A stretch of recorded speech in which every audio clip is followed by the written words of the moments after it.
देखिए, आज ये यहाँ पर जो धरने आंदोलन चल रहा है, तो ये कटकट गेट का जो 22 एकड़ 20 गुंठे का जो यहाँ पर कलेक्टर ऑफिस की तरफ से इनके पीआर कार्ड को बंद किया गया है, जब से वहाँ के लोगों में काफ़ी बेचैनी है। और यकीनन बेचैनी होनी भी चाहिए, क्योंकि घर इंसान कोई भी है तो अपनी पूरी ज़िंदगी की गाड़ी पसीने की कमाई से बनाता है, और बग़ैर किसी नोटिस के, बग़ैर किसी इन्फॉर्म किए के ये यहाँ पर बैठे बैठे इन्होंने यहाँ पर अपना लॉक कर दिया। उसके बाद में मैं बताऊँगा कि कई सालों से, 50 सालों से जो है यही ऑफिस के अंदर से यहाँ पर इसकी रजिस्ट्री हो रही है, पीआर कार्ड हो रहा है, और उससे रेवेन्यू जो है तो हासिल किया जा रहा है। लाखों और करोड़ों रुपये जो है तो वहाँ के गवर्नमेंट उसूल कर चुकी है। अब आए ये लोग के एनिमी प्रॉपर्टी है, तो हम तो एनिमी नहीं है, हम लोग तो जो है तो हिंदुस्तानी है। अब जब एनिमी चले गए तो यकीनन ये प्रॉपर्टी हिंदुस्तानियों की है, और हमसे बाज़ाब्ता रजिस्ट्री, पीआर कार्ड, सारी फॉर्मेलिटीज़ की गई। इवन यहाँ पर NA 44 भी किया गया है, फिर भी गवर्नमेंट ने उसको पीआर कार्ड को लॉक किया। तो ये मैं समझता हूँ कि लोकशाही नहीं है, हुकुमशाही का आगाज़ हो चुका है हिंदुस्तान के अंदर। और ऐसे मानसिकता के लोग अगर ऐसा समझ रहे होंगे कि हम ऑफिस के अंदर बैठ के ऐसी दादागिरी करेंगे, ऐसी हुकुमशाही चलाएंगे, तो उनको ये सोचना पड़ेगा, 10 बार सोचना पड़ेगा। आज आपके माध्यम से उनसे मैं यही चेतावनी देना चाहता हूँ कि आप कटकट गेट के मसले को सीरियसली जो है तो हल करें, क्योंकि ये 1-2 लोगों का सवाल नहीं है, ये सवाल हज़ारों लोगों का है। आपने बीच में सुना होगा कि कोई एक ज़ईफ़ खातून को तो टेंशन की वजह से उनको हार्ट अटैक भी आया। ऐसे ही कई लोग और परेशान हैं। अगर इससे ज़्यादा अगर इसके ऊपर अगर गवर्नमेंट ने सोचा नहीं और एक्शन फ़ौरन नहीं लिया यहाँ के कलेक्टर ने, तो मैं समझता हूँ कि सारे कलेक्टर ऑफिस के अंदर जो है तो घेराव किया जाएगा, कलेक्टर का हो या पूरे अधिकारियों का हो, और उनको ये जवाब देना पड़ेगा कि ये किसकी गुंडागर्दी है, ये किसकी दादागिरी है, और किसके बोलने के ऊपर आपने ये तो गलत काम किया। अगर ये गलत काम को सही आप लोग 8 दिन के अंदर नहीं करें, तो जैसा रऊफ़ साहब ने कहा, ये मूवमेंट को लेके चल रहे हैं वहाँ के लोगों के साथ में। और मैं समझता हूँ कि खासदार इम्तियाज़ जलील साहब ने भी कलेक्टर से भी बात की और सारे डिपार्टमेंट से बात कर रहे हैं, लेकिन अभी तक तो मैं समझता हूँ कि इन्होंने ये जवाब नहीं दिया कि ये किसके आदेश पे किया गया। क्या इनकी मनमानी चल रही है, सेंट्रल गवर्नमेंट की मनमानी चल रही है? ऐसी मनमानी इन्होंने पिछले टाइम मकबरे के पास भी किया। मकबरे की 20 एकड़ की जगह को इन्होंने 80 एकड़ के ऊपर मार्किंग करने के बाद में वहाँ के लोगों के अंदर भी बेचैनी है। तो ये मैं समझता हूँ कि गवर्नमेंट की गुंडागर्दी चल रही है।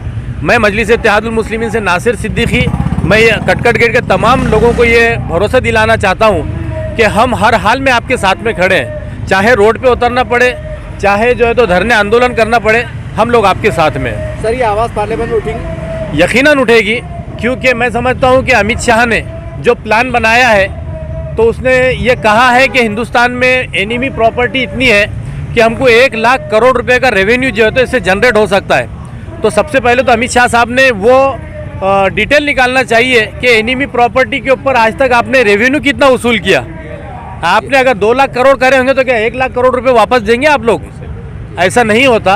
आप जो है तो ये हिंदुस्तानियों की जगह है, तो हिंदुस्तानियों ने जब रजिस्ट्री करके ले ली तो इनके नाम पे रहना चाहिए। ऐसी गुंडागर्दी बंद करनी चाहिए।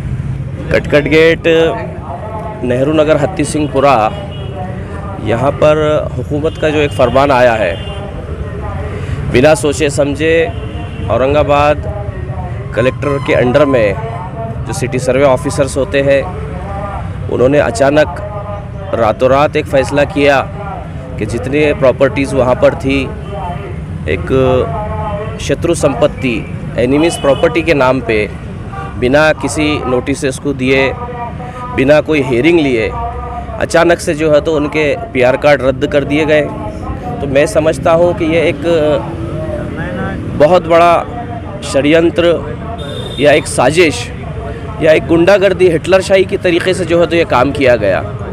अगर उसमें कोई सच्चाई होती तो वो पहले वहाँ की आवाम को नोटिसेस देते, आवाम को नोटिसेस दे के उनकी हियरिंग्स लेते, उनका क्या बोलना है, किस बेस के ऊपर आवाम वहाँ पर बैठी हुई है, अपने मकान जो है तो लोगों ने बनाए हैं, अपनी दुकानें, अपने कारोबार वहाँ पर है, कई ख़ानदान वहाँ पर बसे हुए हैं, कई बच्चों की परवरिश जो है तो छोटे से बड़े वहाँ पर हुए हैं, कई जो है तो बच्चे आज वहाँ पर है, कई फैमिलीज़ वहाँ पर रह रही है। क्या इसका नतीजा उन्होंने सोचा है कि अचानक अगर इस तरीके से जो है तो हादसा, अगर ये लोग इस तरीके से कार्रवाई करते हैं तो उसका असर कितना क्या होगा? हज़ारों की तादाद में, कुछ अखबारात में भी जो है तो ये शाये हुआ है ये न्यूज़ेस उन्होंने दी है कि 5000 मकानों पे बुलडोज़र चल जाएगा। क्या हिटलरशाही है कि लोकतंत्र यहाँ पर नहीं है? 5000 मकान आप तोड़ देंगे, आपने फैसला कर दिया है कि 5000 मकानों को तोड़ दिया जाएगा। ये बिल्कुल गलत है, ये नाइंसाफ़ी है और हम इस नाइंसाफ़ी के ख़िलाफ़ है। तमाम हत्ती सिंहपुरा कटकट गेट के आवाम के साथ में हम खड़े हुए हैं। हम ये देखेंगे कि अगर ये तरतूत थी तो एडमिनिस्ट्रेशन में बैठे हुए अधिकारियों ने क्यों कोई इसको जो है तो प्रोसीजर फॉलो नहीं किया? क्या प्रेशर था उनके ऊपर? मतलब इस तरीके से जो काम उन्होंने किया है तो ऐसा लग रहा है कि कुछ साजिशन जानबूझ के जो है तो किया गया है। एक विशिष्ट समाज को टारगेट करते हुए जो है तो ये काम किया जा रहा है। इसके ख़िलाफ़ तमाम आवाम खड़े हो गई है। यहाँ तक के खासदार इम्तियाज़ जलील साहब जो यहाँ से MP है औरंगाबाद ज़िले के, उन्होंने भी कहा है कि इसके तय तक जो है तो उसमें जाएंगे। जो लोग इसमें मुलविस है उनके ख़िलाफ़ जो है तो एक्शन होना चाहिए। मैं नहीं समझता हूँ कि जहाँ तक मुझे थोड़ी बहुत उसमें नॉलेज है, एनिमीज़ प्रॉपर्टी हो या एवेक्यू प्रॉपर्टी हो, कि आती है गवर्नमेंट और उसके ऊपर बुलडोज़र चला देती है, या इतना इमरजेंसी वाला इशू होता है कि रातों रात उन लोगों के PR कार्ड बंद कर देने पड़ते हैं। भाई वहाँ पे कई ख़ानदान है, कई ख़ानदान अफराद है, कई फैमिलीज़ वहाँ पर रह रही है, जो मकान ही उनका सरमाया है। अगर आप उनके जो है तो मकानों के ऊपर और उनके ऊपर आ जाएंगे तो उनका फ्यूचर्स क्या है? क्या इसके ताल्लुक़ से ऑफिसरों ने जो है तो कुछ सोचा था? क्या हुकूमत ने इसके बारे में कोई फ़ैसला किया था? क्या हुकूमत के डायरेक्शंस है कि पूरे मकानों को तोड़ दिया जाए? जो कुछ अखबार और कुछ मीडिया ये बता रही है कि पूरे मकान जो है तो मैं देखा हूँ कि नेशनल मीडिया और कुछ स्टेट लेवल की भी जो है तो इलेक्ट्रॉनिक मीडिया के अंदर ये आया है कि 5000 मकानों को जो है तो तोड़ दिया जाएगा, ज़मींदोज़ कर दिया जाएगा। एक खौफ आवाम के अंदर जो है तो पैदा किया गया है।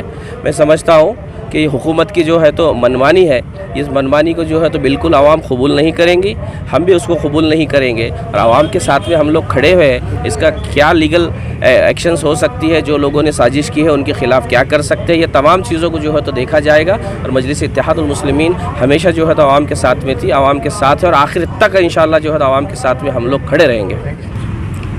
आज के जो आंदोलन हमने देखा गया है, ये कटकट गेट इलाके में एनिमी प्रॉपर्टी का प्रॉब्लम जो है सरकारी लोगों ने, मुकामी लोगों ने, नीचे के लोगों ने एक ज़बरदस्ती जो है इसको पैदा किया है।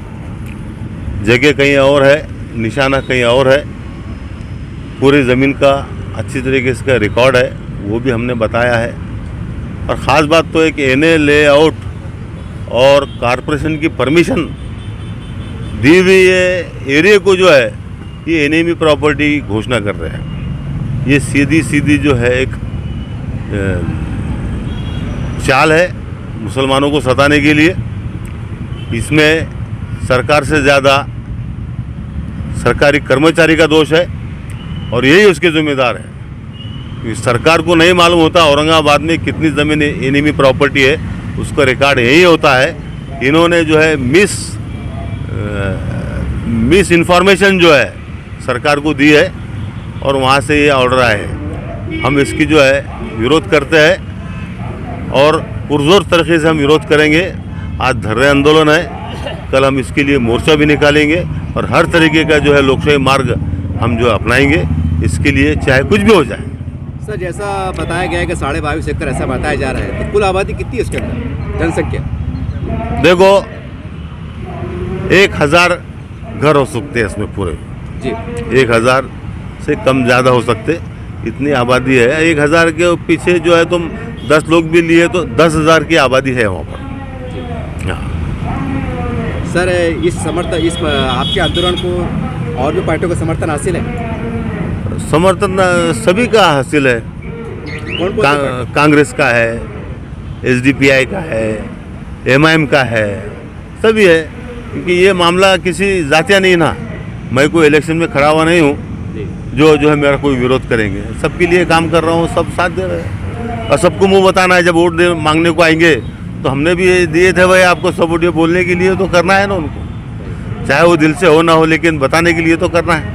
आंदोलन रखा गया है, ये कटकट बचाओ संघर्ष समिति की तरफ से रखा गया है। सरकार ने जो अचानक आदेश ला लिया है कि 20 एकड़ 21 गुंठे ज़मीन सरकारी है, ये सरकारी कैसी होती। 1948 से यहाँ पर लोग बसे हुए, जैसे आप कॉरपोरेशन की ज़मीन को लैंड मार्क कर रहे हैं, उसको जो है तो आप तार फेंसिंग कर रहे हैं, पट्टे गाड़ रहे, बोल गाड़ रहे। उस टाइम में अगर आप गाड़ के रखते तो कोई लेता गरीब यहाँ पर? बिल्कुल नहीं लेता। आपने 1948 से तो 2023 तक क्या एक्शन लिए? क्या एक नोटिस दिए कि आपका कोई आदमी यहाँ पर आके यहाँ अगर घर मत लीजिए, यहाँ पर प्लॉट मत खरीदिए? आपकी तरफ से कोई आदमी नहीं आया। इस वजह गरीब लोगों ने, बड़े लोगों ने, बीच के लोगों ने मिल मिलाप करके यहाँ पर एक बस्ती बनाया है। ये पूरा ग्रीन बेल्ट है। ये शायद सरकार को इसको देखी नहीं जा रही है कि ग्रीन बेल्ट है, और ये तो पूरा जो है तो वोटर्स हैं यहाँ के, उनको लगता है कि अपने वोटर्स नहीं है, ये इनके साथ जातिवाद करके जो है तो इनके साथ खिलवाड़ किया जा रहा है। इनके प्रॉपर्टी के साथ, इनके पैसों के साथ, इनके गरीब में जो उन्होंने पैसे जमा किए उसके साथ खिलवाड़ किया जा रहा है, और उनको ज़ाती तौर से कमज़ोर किया जा रहा है कि कैसे उनको कमज़ोर किया जाए। एनआरसी तो ला नहीं सके,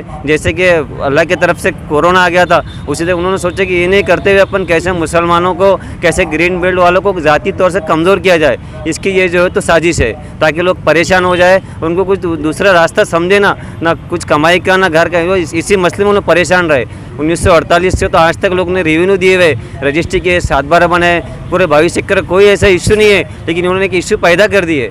इश्यू करने के बाद जो है तो लोगों को परेशान कर दिए। लोगों ने अपने घर बनाए, रजिस्ट्री करे, 7/12 बनाए, पियागढ़ बनाए। आप एक ही रात में आदेश देते कि इनके कैंसिल कर दो, और जगह में आप नाम चढ़ाने के लिए जाते हो तो उसके लिए प्रोसेस कितना, 1 महीने का है। बिना नोटिस के नाम चढ़ता नहीं। आपने आधे घंटे में एक एंटर दबा और पूरे नाम गायब कर दिए। ये कहाँ का इंसाफ है? ये कहाँ से, कौन सी दादागिरी है ये?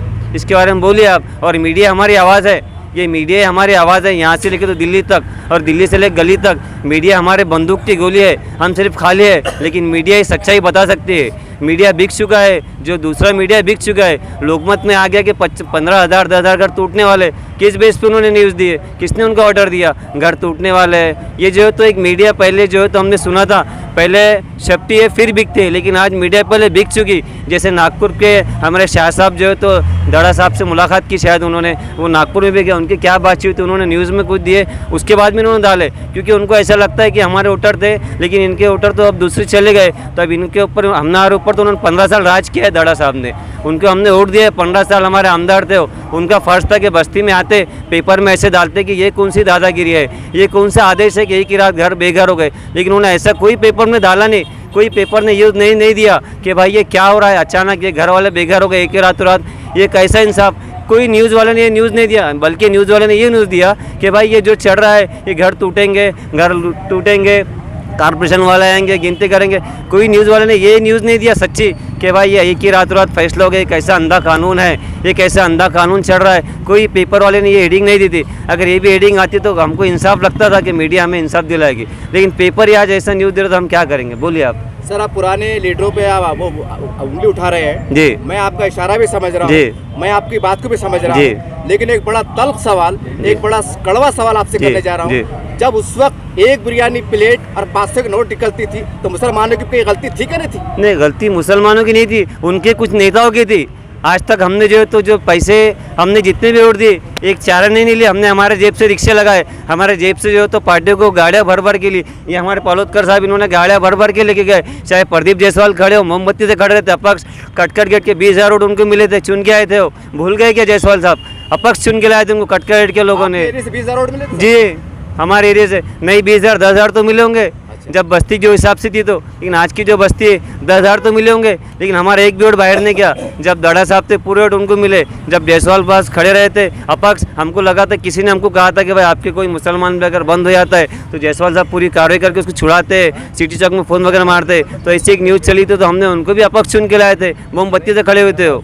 हमारे किसी पार्टी से कोई विरोध नहीं है, सब पार्टी अपनी है, सब जो है तो जनता की पार्टी है, लेकिन उनकी सोच में फ़र्क है, कुछ लोगों के सोच में फ़र्क है, इसलिए जो तो मुसलमान को तकलीफ हो रही है ग्रीन बेल्ट को। सब पार्टी के खिलाफ नहीं है हम, लेकिन पार्टी के कुछ चंद गद्दार नेताओं के खिलाफ है हम। यानी कि आपने मोमबत्ती को रोशन किया था? जी। समिति की जानिब से ये धरना आंदोलन किया जा रहा है। मैं इस धरना आंदोलन में जो भी हजरात आगे बैठे, मैं सबका तहे दिल से सवाल करता हूँ और ऐसे उम्मीद करता हूँ कि हुकूमत इस बात को हमारे माने और ये जो गरीबों पे जुल्म किया जा रहा है, ये जुल्म को ख़त्म किया जाए। इस बात को सोचना चाहिए कि संडे के दिन क्या ज़रूरत थी ऑफिसरों को कि इसका नाम चेंज करने का? क्या उनको मंडे नहीं आता था? क्या और कोई दिन नहीं मिलता था? संडे के दिन, इतवार के दिन जब गवर्नमेंट हॉलीडे था, उस दिन लोगों ने नाम चेंज कराए। तो इस बात का खुला सबूत मिलता है कि यहाँ पर कुछ दाल में काला है और ये आला अफसरान जानबूझकर इस प्रॉपर्टी को एनिमी प्रॉपर्टी डिक्लेयर कर रहे हैं और ये एक तरफा कार्रवाई है। इस तरह की कार्रवाई हो करना गोया गरीबों पर जुल्म करना है। 6 मार्च को कटकट ज़मीन बचाओ संघर्ष समिति की तरफ से धरना आंदोलन रखा गया है। कलेक्टर साहब ने ऐसी नाइंसाफ़ी की है, गवर्नमेंट ने ऐसी नाइंसाफ़ी की है कि पीआर कार्ड सबके लॉक किए। पहले बताए 5 एकड़ है, बाद में बताए 11 एकड़ है, बाद में बोलते 22 एकड़ है। और NA44 सोसाइटी लेआउट सेंक्शन उसको भी लॉक कर दिया गया है, जबकि उसको नहीं करना चाहिए। लीगलाइज बोले तो इन्होंने किए, रजिस्ट्री इन्होंने दिए, पीआर कार्ड इन्होंने दिए और लॉक भी ये कर रहे। गिल्ली भी इनकी जल रही, सुक्की भी इन्होंने जला रहे और टैक्सेस वसूले इन्होंने पूरे। और वहाँ पे ड्रेनेज लाइन डाले, पाइप लाइन डाले, सब कुछ प्रोवाइड करे। जब इनकी लैंड थी तो इन्होंने सब चीज़ें करने नहीं चाहिए थी। वहाँ पे इन्होंने इनकी ज़मीन सिक्योर करना चाहिए था।